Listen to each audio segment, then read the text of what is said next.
Good morning friends. हम colloid के बारे में पढ़ रहे थे। मैं आपको पहले बता दूं, असाइनमेंट में मैंने 11 पेज इस चैप्टर के नोट्स डाले हैं, शुरू से पीडीएफ के रूप में डाले हैं। आपको उसमें मोबाइल में पीडीएफ खोलने का पहले एक चाहिए था। आप उस एक के थ्रू पीडीएफ फाइल खोलेंगे तो ही फाइल खुल पाएगी, ठीक है, डायरेक्ट नहीं खुल पाएगी। तो पीडीएफ व्यूअर के थ्रू आप पीडीएफ फाइल को खोलकर वो सारे नोट्स अपनी कॉपी में करें। उससे जस्ट आगे 17 तारीख का मेरा भेजा हुआ है। अब जैसे जैसे आगे आ रहे हैं आप वैसे वैसे अपनी कॉपी में रख कीजिए। कल हम टॉपिक पढ़ रहे थे कोलॉइड को बनाने की विधियां, कोलॉइड का शुद्धिकरण। नेक्स्ट हमारा जो टॉपिक है वो है कोलॉइड के गुणधर्म। कोलॉइड के गुणधर्म। कोलॉइड के गुणधर्म का मतलब क्या है? कोलॉइडी विलयन का क्या क्या गुणधर्म होते हैं? मैं आपको एक बात पहले बता दूं, कोलॉइड का मतलब क्या है? कोलॉइड का मतलब है जब पदार्थ के कणों का आकार 1 नैनोमीटर से 1000 नैनोमीटर के मध्य आ जाता है तो हम उसको कोलॉइडी आकार बोलते हैं। और कोलॉइडी आकार के जो कण होते हैं वो किसी प्रक्षेपण माध्यम में घुसकर जो विलयन बनाएंगे वो क्या कराएगा? कोलॉइडी विलयन। कोलॉइडी विलयन में 2 अवस्थाएं होती हैं, परिक्षिप्त प्रावस्था, परिक्षेपण माध्यम। परिक्षिप्त प्रावस्था तो विलय की तरह होती है, परिक्षेपण माध्यम विलायक की तरह होता है। कोलॉइड के गुणधर्मों में हमारे पास पहला है विषमांगी प्रकृति। विषमांगी प्रकृति। जो कोलॉइडी विलयन होते हैं वो विषमांगी प्रकृति के होते हैं और जो वास्तविक विलयन होते हैं वो समांगी प्रकृति के होते हैं। समांगी विषमांगी का मतलब ये हुआ कि विलय विलायक जिस तरह एक समान मिश्रण बनाते हैं वैसे कोलॉइडी विलयन में नहीं होता। तो ये परस्पर कैसी प्रकृति के? विषमांगी प्रकृति के। तो कोलॉइडी विलयन जो है वो विषमांगी प्रकृति का होता है। क्यों? क्योंकि कोलॉइडी कणों का जो आकार होता है वो अपेक्षाकृत बड़ा होता है वास्तविक विलयन से। दूसरा जो हमारे पास गुणधर्म है वो है स्थायित्व। स्थायित्व, स्टेबिलिटी। देखिए कोलॉइडी विलयन के स्थायित्व से क्या मतलब होगा? जैसे मान लीजिए मैं ये कहूं ये कोलॉइडी विलयन है, ये परिक्षेपण माध्यम है, ये परिक्षिप्त प्रावस्था है। यदि कोलॉइडी कण पात्र के पहले में बैठ जाते हैं तो मैं ये कहूंगा कि कोलॉइडी विलयन अस्थायी हो गया। स्थायी का मतलब क्या है? ये कण कहां नहीं बैठे? पहले में नहीं बैठे। तो कोलॉइडी कणों का आकार अपेक्षाकृत क्या होता है साहब? बड़ा होता है। और जब बड़े आकार के जो कण होते हैं उन पर पृथ्वी का गुरुत्वाकर्षण बल लगता है नीचे की तरफ। तो कोलॉइडी कण जो है वो एक निश्चित समय के बाद किसकी तरफ बैठ सकते हैं? इसकी तरफ। विशेषकर द्रव स्नेही की बजाय द्रव विरोधी कोलॉइड का स्कंदन तीव्रता से होता है। मतलब वो क्या होते हैं? अस्थायी। कौन से कोलॉइड? द्रव विरोधी कोलॉइडी विलयन जो है वो अपेक्षाकृत ज्यादा अस्थायी होते हैं और तो द्रव स्नेही कोलॉइडी विलयन जो होते हैं वो कम अधिक स्थायी होते हैं। स्थायित्व का मतलब क्या है कि कोलॉइडी कण जो है वो पात्र के पहले में नहीं बैठने चाहिए। जब तक ऊपर रहेंगे तब तो स्थायी बोला जाएगा, पहले में बैठ के क्या बोला जाएगा कि कोलॉइडी विलयन तो क्या हो गया? अस्थायी हो गया। एक बात और, ये कण जब नीचे बैठ जाएंगे तो इसको अपन 2 तरीके से बोल सकते हैं कि कोलॉइडी विलयन अस्थायी है, या फिर मैं क्या कहूं कि अब वो कोलॉइडी विलयन ही नहीं है, विलयन है ही नहीं वो जब कण नीचे बैठ जाते हैं। तीसरा हमारे पास जो गुणधर्म है वो है रंग। कोलॉइडी विलयन जो है वो रंग प्रदर्शित करता है। देखिए जो रंग प्रदर्शित होगा वो किस पर निर्भर करेगा? कोलॉइडी आकार का जो कण होता है वो प्रकाश की जिस लैम्डा के प्रकाश का क्या करेगा? प्रकीर्णन करेगा, फैलाएगा, हमें वही रंग दिखाई देगा। तो मेरे कहने का मतलब क्या हुआ? कोलॉइडी विलयन जो है वो रंग प्रदर्शित करते हैं और करते क्या है? वो प्रदर्शित रंग जो है वो किस पर निर्भर करता है? कोलॉइडी कणों द्वारा जिस प्रकाश की तरंग दैर्ध्य का प्रकीर्णन हो रहा है उसी प्रकाश की तरंग दैर्ध्य का वो कोलॉइडी कण क्या प्रदर्शित करेंगे? रंग। 4 नंबर हमारे पास जो है वो है पृष्ठीय क्षेत्रफल। पृष्ठीय क्षेत्रफल। देखिए कोलाइडी आकार क्या होता है, 1 नैनोमीटर से 1000 नैनोमीटर के मध्य। तो कोलाइडी आकार के जो कण हैं उनका पृष्ठीय क्षेत्रफल क्या होता है, अपेक्षाकृत अधिक होता है। इसी वजह से जो कोलाइडी आकार के जो कण हैं वो क्या माने जाते हैं, उत्तम कोटि के अधिशोषक पदार्थ। उत्तम कोटि के क्या माने जाते हैं, वो अधिशोषक पदार्थ माने जाते हैं। क्यों माने जाते हैं, क्योंकि कोलाइडी आकार के कणों का पृष्ठीय क्षेत्रफल क्या होता है, अधिक, इसलिए वो किसका कार्य करते हैं, अधिशोषक का। अपनी पृष्ठीय सतह पर किसी दूसरे पदार्थ का क्या करते हैं, अधिशोषक। 5 नंबर हमारे पास जो है वो है अवसादन, सेडिमेंटेशन। कोलाइडी विलयन का अवसादन मशीन द्वारा अवसादन हो सकता है, ठीक है। 6 नंबर हमारे पास जो टॉपिक है वो है ब्राउनी गति। बहुत अच्छा है, ब्राउनी गति बहुत बार आया है बोर्ड में, ब्राउनी गति। देखिए क्या है ब्राउनी गति, सुनिए आप लोग।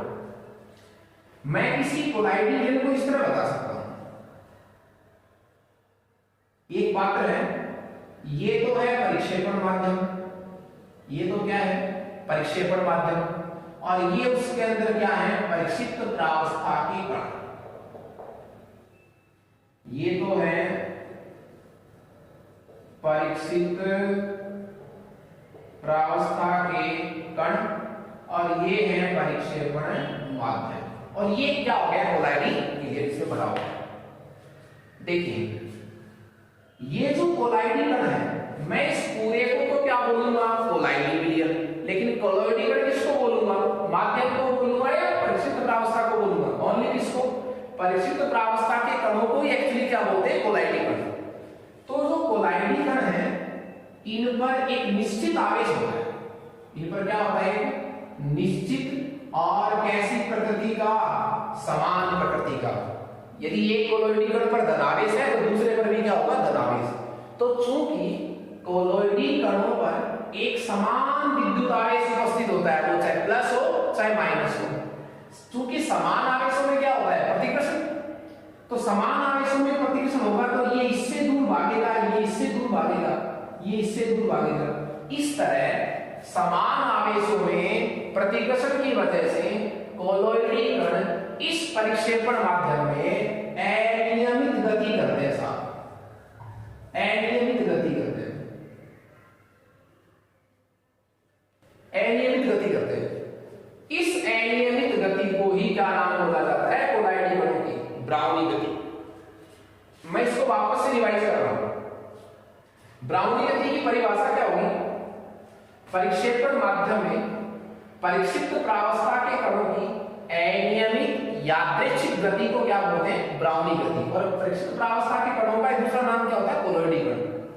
और ये तो इसकी परिभाषा थी कि कोलाइडी कणों की परिक्षेपण माध्यम में अनियमित गति को क्या कहते हैं, ब्राउनी गति। इसका रीजन क्या है, आपसे कोई पूछे क्या कारण है कि परिक्षिप्त प्रावस्था के कण परिक्षेपण माध्यम में इस तरह अनियमित गति करते हैं, उसका रीजन क्या है। रीजन ये है क्योंकि कोलाइडी कणों पर एक समान विद्युत आवेश उपस्थित होता है, एक समान, एक ही तरह का, चाहे प्लस का हो चाहे माइनस का हो। एक समान विद्युत आवेश होने के कारण समान आवेशों में चूंकि प्रतिकर्षण होता है तो ये कण एक दूसरे से दूर भागते हैं, तो इसी को क्या बोलते हैं, अनियमित गति। तो ब्राउनी गति का रीजन क्या हुआ, क्योंकि सभी कणों पर एक समान विद्युत आवेश उपस्थित होता है। इस गति का एक बहुत अच्छा फायदा है, देखिए ये अच्छी बात है। अच्छी बात क्यों है कि ब्राउनी गति के कारण ही कोलोइडी कण कहां नहीं बैठते, पात्र के पैंधे में। और पात्र के पैंधे में बैठने का एक नाम होता है स्कंदन, जिसका एक नाम और भी होता है पूर्णन, जिसका एक नाम और भी होता है अवक्षेपण, कोगुलेशन, फ्लोगुलेशन, प्रेसिपिटेशन। तो मेरे कहने का मतलब ये हुआ कि ब्राउनी गति के कारण ही कोलोइडी कणों का क्या नहीं हो पाता, स्कंदन नहीं हो पाता। मतलब वो कहां नहीं बैठ पाते, पात्र के पैंधे में। आपको पता है यदि कण पात्र के पैंधे में बैठ जाएंगे तो मैं कहूंगा कि कोलाइडी विलयन क्या हो गया, अस्थायी। तो मैं सीधा सीधा क्या कह सकता हूं कि ब्राउनी गति जो है वो कोलोइडी विलयन के स्थायित्व के लिए जिम्मेदार होती है। यदि ब्राउनी गति नहीं होती तो कोलोइडी विलयन स्थायी नहीं होता। बहुत अच्छा प्रश्न है ये, ब्राउनी गति। आप इसको वापस से रिवाइज कीजिए। परिभाषा रिवाइज क्या करेंगे? परिक्षिप्त प्रावस्था के कणों की परिक्षेपण माध्यम में अनियमित गति को क्या कहते हैं? ब्राउनी गति। इसका कारण क्या है? चूंकि कोलाइडी कणों पर, मतलब किस पर?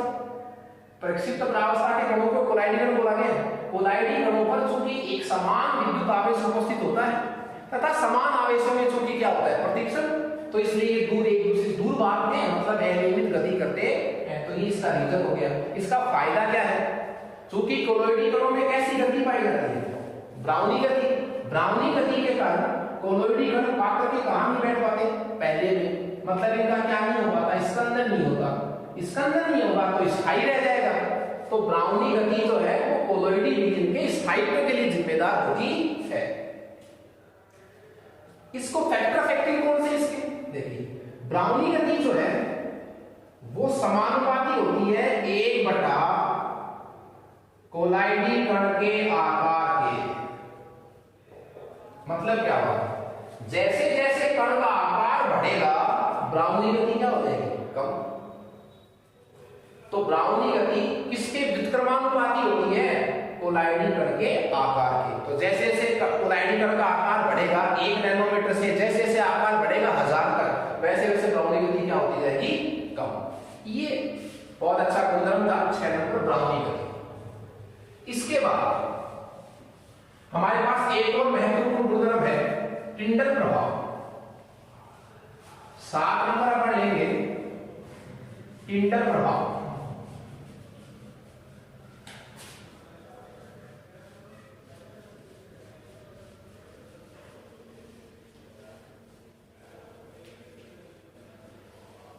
हमारा जो 7वां गुणधर्म है वो है टिंडल प्रभाव। टिंडल प्रभाव ये भी बहुत इंपॉर्टेंट है, वेरी इंपॉर्टेंट। ब्राउनी गति के बाद महत्वपूर्ण गुणधर्म कौन सा है? टिंडल प्रभाव।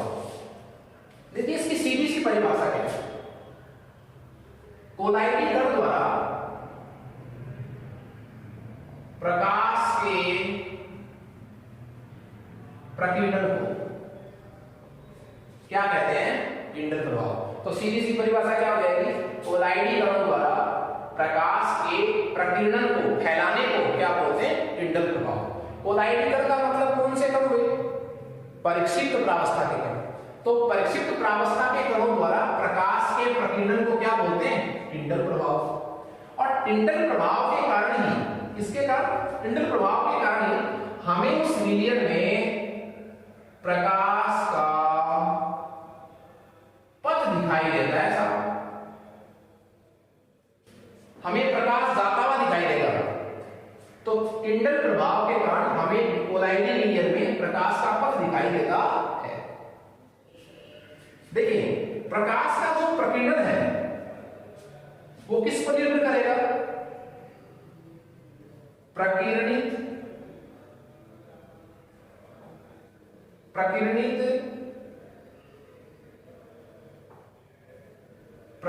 प्रकाश की, प्रकीर्णित प्रकाश की तरंगदैर्घ्य पर, और प्रकीर्णित प्रकाश की जो लैम्डा है वो किस पर निर्भर करेगी? कोलाइडी कण के आकार पर। ये 4 बातें हैं। सबसे पहले हम पढ़ेंगे टिंडल प्रभाव किसे कहते हैं? कोलाइडी कणों द्वारा प्रकाश के प्रकीर्णन को क्या कहते हैं? टिंडल प्रभाव। कोलाइडी कण का मतलब क्या हुआ? परिक्षिप्त प्रावस्था के कण। और प्रकाश के प्रकीर्णन के कारण मतलब किसके कारण? टिंडल प्रभाव। ये दोनों बातें तो एक ही है। प्रकाश के प्रकीर्णन के कारण बोलो चाहे टिंडल प्रभाव के कारण बोलो, हमें कोलाइडी विलयन में प्रकाश का पथ दिखाई देता है, जाता हुआ दिखाई देता है। प्रकाश का जो प्रकीर्णन है, कोलाइडी कण द्वारा जो प्रकाश का प्रकीर्णन है वो किस पर निर्भर करता है, उस प्रकीर्णित प्रकाश की तरंगदैर्ध्य पर। कितना किस लैम्डा का प्रकाश प्रकीर्णित होगा ये किस पर निर्भर करता है, लैम्डा पर। और लैम्डा किस पर निर्भर करती है, उस कोलाइडी कण के आकार पर। तो कोलाइडी कण के आकार के हिसाब से ही प्रकाश की लैम्डा का क्या होगा, प्रकीर्णन।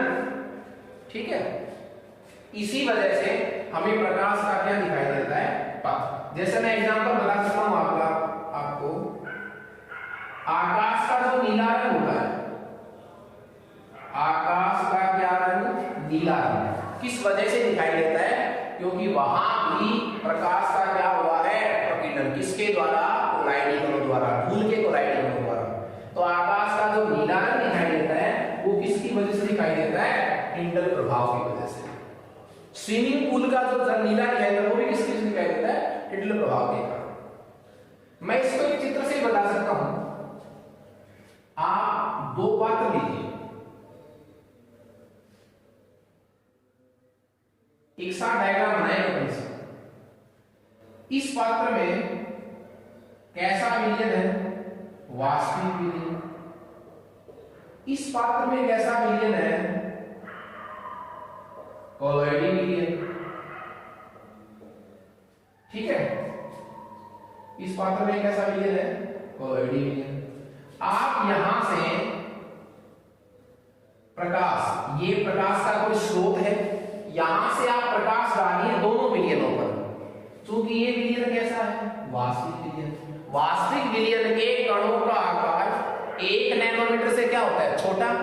ऐसे कण क्या नहीं कर पाएंगे, प्रकाश का प्रकीर्णन नहीं कर पाएंगे। प्रकीर्णन नहीं कर पाएंगे तो हमें प्रकाश का पथ इसमें दिखाई नहीं देगा। आप इसे प्रकाश डालेंगे, इसमें विलयन बड़ा है वास्तविक, तो इसमें आपको प्रकाश दिखाई देगा, इधर से प्रकाश जा रहा है। लेकिन यही प्रकाश जब किस पर पड़ेगा, कोलॉइडी विलयन पर। कोलॉइडी विलयन में जो ये कण होते हैं ना, प्रक्षिप्त प्रावस्था वाले, जिनको हम कोलाइडी कण बोलते हैं, इनका आकार कितना होता है, 1 नैनोमीटर से 1000 नैनोमीटर के मध्य। और ये जो है वो प्रकाश का क्या करते हैं, प्रकीर्णन करते हैं। इसलिए हमें इस कोलाइडी विलयन में प्रकाश का क्या दिखाई देगा, पथ दिखाई देगा।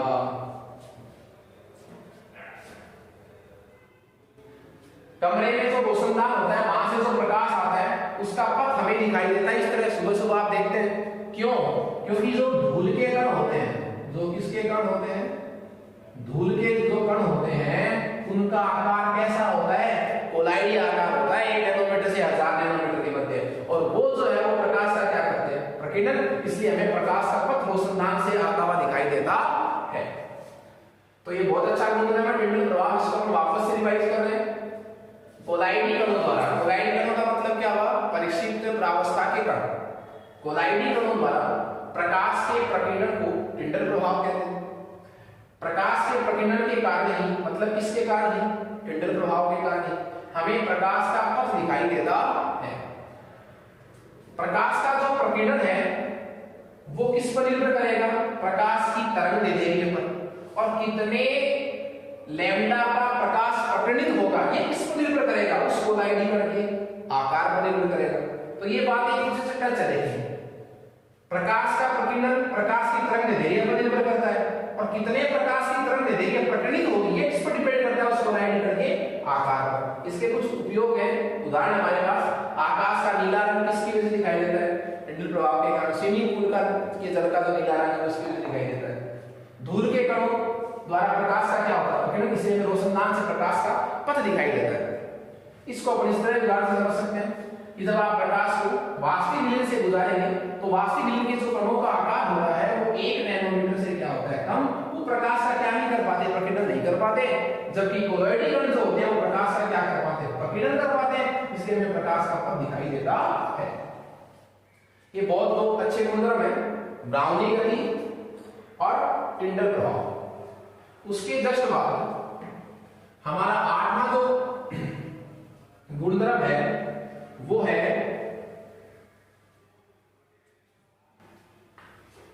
हमारा कोलॉइड पर आवेश। कोलॉइड पर आवेश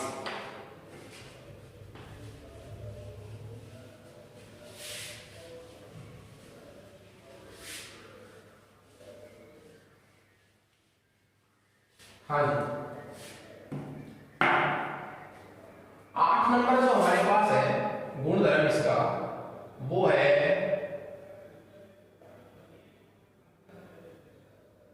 कोलॉइड पर आवेश। इसके बारे में हम थोड़ा तो पहले पढ़ चुके हैं। हमने जब देखिए ब्राउनी गति पढ़ी है तब आपको ये बताया है कि कोलॉइडी कणों पर मतलब किस पर, परिक्षिप्त प्रावस्था के कणों पर एक समान विद्युत आवेश होता है। उसी को मैं क्या कह रहा हूं कि कोलॉइड पर आवेश का मतलब क्या हुआ, कोलॉइडी कणों पर आवेश होता है। अब इस टॉपिक में हम ये पढ़ेंगे आवेश कितने प्रकार का होता है, आवेश कहां से आया, कोलॉइडी कणों पर, ठीक है, और उस आवेश को यदि अपन खत्म कर दे, हटा दे तो क्या होगा। 3 बातें पढ़ेंगे इस टॉपिक में अपन। कोलॉइडी कणों पर आवेश कितने प्रकार के होते हैं, आवेश कैसे आता है, और उस आवेश को यदि अपन हटा दें तो उसके क्या परिणाम होंगे। देखिए कोलॉइडी कण का मतलब क्या हुआ, आप लोग समझ रहे हैं। कोलॉइडी कण का मेरा मतलब ये है परीक्षित प्रावस्था के कण, इन पर एक समान विद्युत आवेश, एक समान विद्युत आवेश उपस्थित होता है। कोलॉइडी कणों पर एक समान विद्युत आवेश उपस्थित होता है।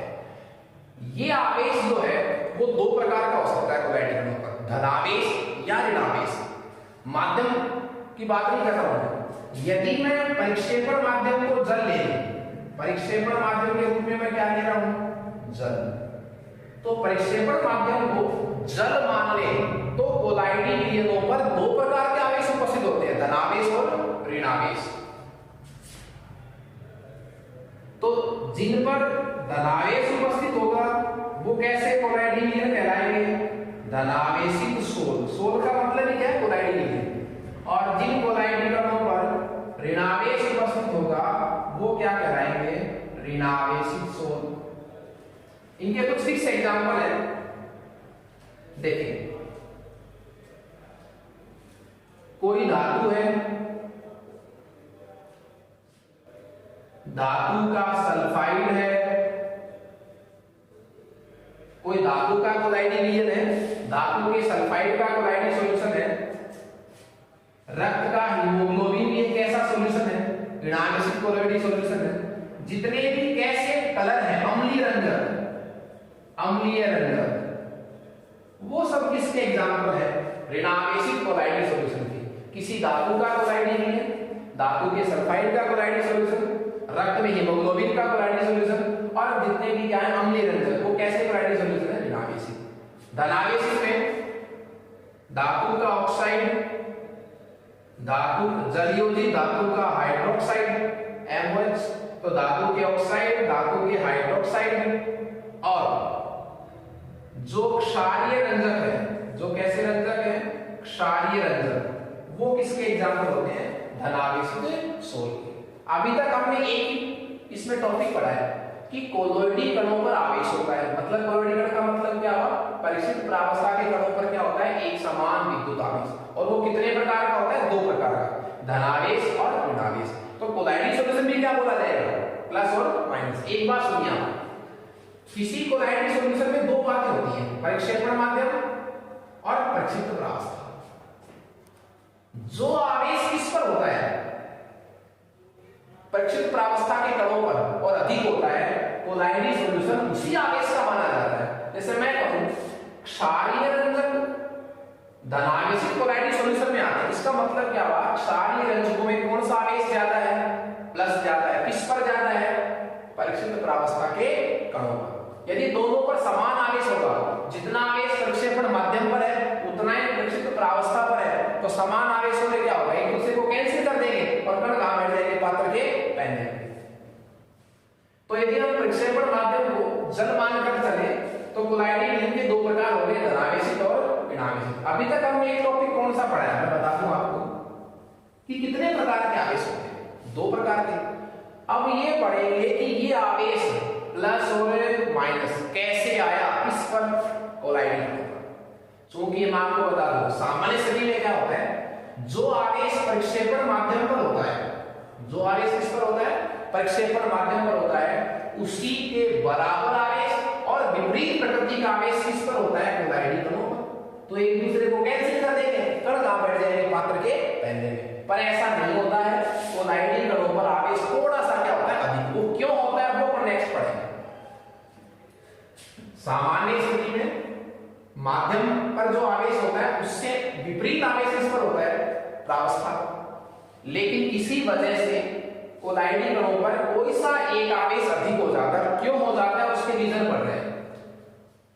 तो कोलाइडी कणों पर जो आवेश आया है उसका रीजन क्या है, तो आवेश उत्पत्ति के कारण। आवेश उत्पत्ति का रीजन क्या है, किस वजह से प्लस आता है कोलाइडी कणों पर और किस वजह से क्या आता है, माइनस आता है। उसका रीजन क्या है, फर्स्ट पहला देखिए। पहला रीजन है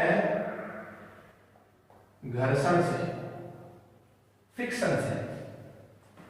परिक्षेपण माध्यम में, ये कोई कोलाइडी सॉल्यूशन है, परिक्षेपण माध्यम है, परिक्षिप्त प्रावस्था के कण हैं जिनको मैं कोलाइडी कण बोलता हूं।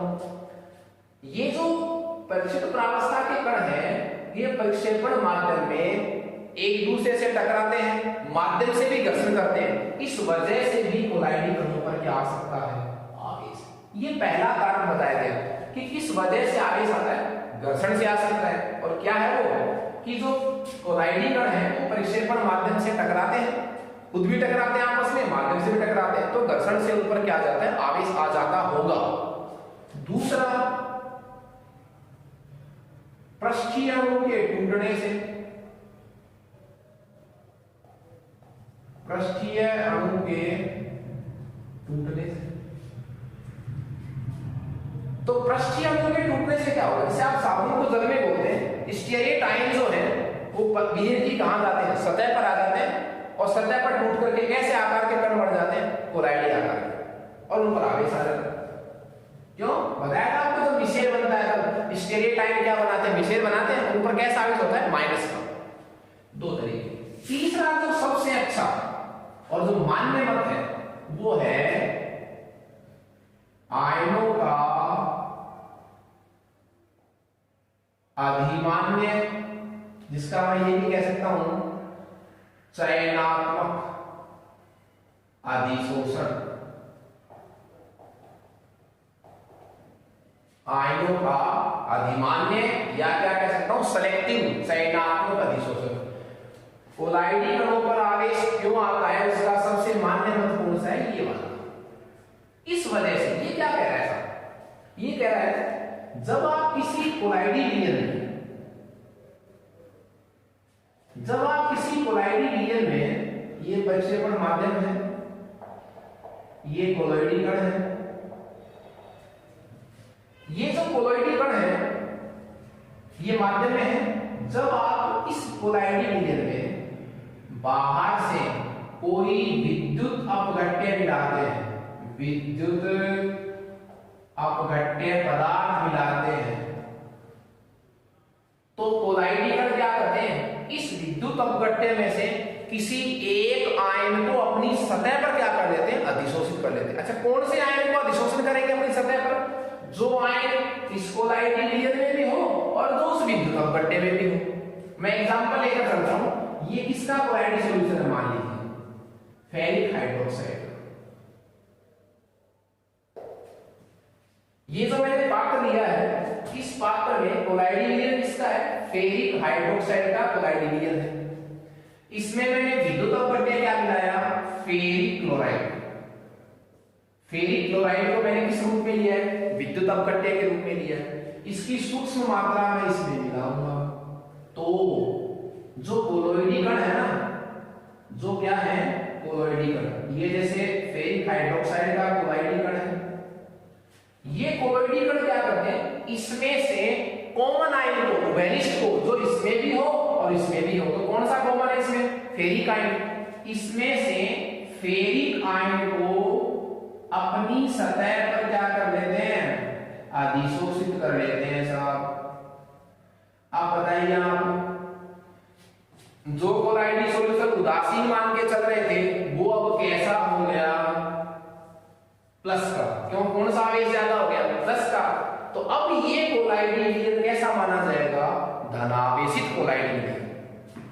तो ये सबसे अच्छा रीजन है कि क्या कारण है कि कोलाइडी कणों पर क्या उत्पन्न होता है, आवेश। उसका सबसे अच्छा रीजन क्या है कि जब आप किसी कोलाइडी मीडियन में विद्युत अपघट्य पदार्थ को मिलाते हैं तो कोलोइडी कण इस विद्युत अपघट्य में से उभयनिष्ठ आयन को अपनी पृष्ठीय सतह पर क्या कर लेते हैं, ये पृष्ठ सतह होगी, अपनी पृष्ठीय सतह पर क्या कर लेते हैं, अधिशोषित कर लेते हैं। इस तरह अधिशोषित आयनों की परत बन जाने से अब ये किसमें चेंज हो गया, धनावेशित कोलाइडी सॉल्यूशन। जो आयन बच गए वो इस पर इस तरह विशिष्ट रूप में। तो दो परतें बढ़ गई। ये जो जिनका अधिशोषण हुआ था जिस परत का, वो तो क्या कहलाएगी, स्थायी परत। स्थायी क्यों, अधिशोषण हो गया। ये तो क्या कहलाएगी, स्थायी या आंतरिक परत। और जो आयन बच गए थे ये वाले, ये परत कौन सी कहलाएगी, गतिशील परत। गतिशील परत, गतिशील कह सकता हूं, विसरित नाम भी बोल सकता हूं, विसरित परत। और देखिए स्थायी परत और गतिशील परत दोनों के मध्य का जो विभव है, इसके अंतर को अपन क्या बोलेंगे, वो बोलेंगे जीटा विभव। दोनों परतों के मध्य का जो विभव है वो कहलाएगा जीटा विभव। एक नाम और है इसका विद्युत गतिक विभव या हेल्महोल्ट्ज विभव, ये तीन नाम है। तो जो परत अधिशोषित हुई थी उसका नाम तो स्थायी परत, जो आयन बच गए थे वो गतिशील परत, और दोनों परतों के मध्य के विभव को जीटा विभव, हेल्महोल्ट्ज विभव और विद्युत गति विभव कहा जाता है। ये सबसे मान्य मत था किसका, कि क्या कारण है कि कोलाइडी कणों पर आवेश उत्पन्न होता है। इस एग्जांपल को अपन समीकरण से ही बता सकते हैं। समीकरण से कैसे बताएंगे, जो आपने डायग्राम बनाया है कि आपके पास फेरिक हाइड्रोक्साइड का कोलाइडी सॉल्यूशन था, इसमें आपने विद्युत अपघट्य किसको मिलाया, फेरिक क्लोराइड को। तो इसने इसमें से कॉमन आयन, कॉमन कौन सा है दोनों में, फेरिक, इसका अपनी सतह पर क्या कर दिया, अधिशोषण। तो फेरिक हाइड्रोक्साइड तो था ही, डॉट लगाकर अपन क्या लिखेंगे, फेरिक प्लस Cl। तो ये क्या बन गया, धनावेशित कोलाइडी सॉल्यूशन। तो ये हमारे पास तीन रीजन थे आवेश उत्पत्ति के कारण। मैं आपको पहले कह रहा था कि कोलोइड पर आवेश में हम तीन पोर्शन पढ़ेंगे। कोलोइड पर कितने प्रकार के आवेश होते हैं, दो प्रकार के, धनावेश और ऋणावेश। ये आवेश क्यों आता है, उसके कितने रीजन पढ़े हमने, तीन। घर्षण से आ सकता है, पृष्ठीय अणु के टूटने से आ सकता है, आयनों के अधिमान्य अधिशोषण से आ सकता है। तीसरा इसी में टॉपिक क्या पढ़ेंगे कि यदि हम किसी वजह से, किसी कारण से, किसी विधि से इन कोलाइडी कणों पर बैठे हुए इस प्लस और माइनस आवेश को यदि हटा दें तो इसका क्या परिणाम होगा, और उसको अपन क्या बोलेंगे कि यदि ऐसा हो जाएगा तो कोलाइडी कण जो है वो पात्र के कहां बैठ जाएंगे, पहले। तो हमारा जो नेक्स्ट टर्म है वो इसी में होगा कि आवेश को आपको यदि हटाना है, और आवेश हटाने से कण कहां बैठ जाएंगे, पात्र के पहले में। उस क्रिया का नाम मैंने आपको बताया भी है, स्कंदन कहते हैं उसको। क्या कहते हैं, स्कंदन। कोलाइडी मीडियम का स्कंदन।